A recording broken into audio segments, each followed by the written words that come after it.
তার আগে দাঁড়ালেন উনি নিজেই। তাহলে 6-6 12। বললেন এই 2 লাইনই আমরা তাকবীর দিতে দিতে, বেশি না, এই দারুল আরকামের ঘর থেকে, আপনারা জানেন যে সাফা মারোয়া এখন যে সাই হয়, এই সাফার পাদদেশে ছিল দারুল আরকামের ঘর। উনি বললেন এখান থেকে ওই যে কাবার গিলাফ দেখা যায়, কাবার গিলাফ পর্যন্ত আমরা এই তাকবীর নিয়ে ওখানে যাব। ওখানে উনি দাঁড়িয়ে ছোট্ট একটা ভাষণ দিয়েছিলেন। উনি এক বাক্যের একটা ভাষণ দিলেন। ভাষণ দিতে জানলে বড় ভাষণ দেয়া লাগে না।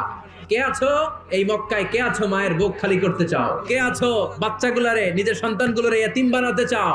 বুকের পাটা থাকলে আমি উমর রে থামাও।